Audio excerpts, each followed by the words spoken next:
Since the close of World War II, American Jews have had to grapple with an emotional question. Did they do enough to help save their fellow Jews from the Nazis?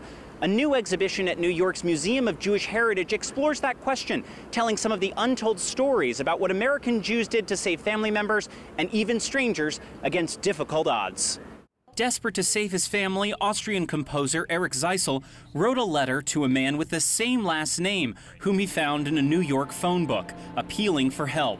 Morris Zeissel, a plumber of no relation on the other side of the Atlantic, wrote back, "I am doing everything within my power to help you." And he did. The plumber vouched for the Austrian composer in an official affidavit, and Erich Zeissel and his wife were then able to come to the United States. That letter and hundreds of other artifacts are on display at the Museum of Jewish Heritage in a new exhibition, Against the Odds. We hope that Against the Odds shows our visitor not only remarkable stories of rescue, but helps them to understand that starting small, individuals can make a big difference. Anita Kassoff is the museum's deputy director. She says there's a common misperception that the U.S. changed its immigration laws to accommodate the flood of refugees streaming from wartime Europe.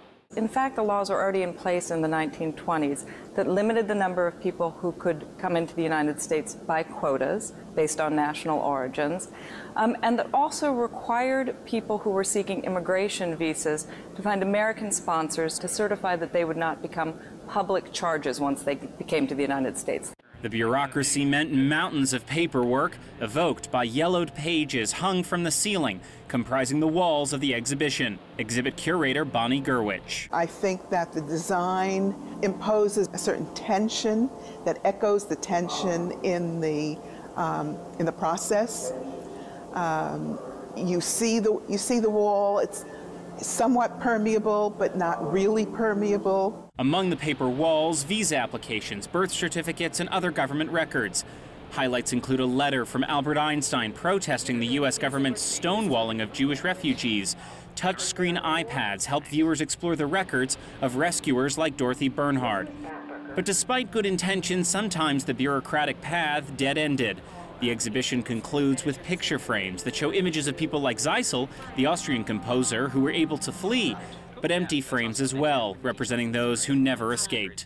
I think the overwhelming reaction is, I never knew, that this is a new story. And people, I think, find it a heartwarming story and a frustrating and sad story at the same time. It's a very bittersweet story. It wasn't until 1980 that the United States developed a systematic protocol to help refugees. Against All Odds is on display here in New York for the next year. This is Stephen Fee for JN1 in New York.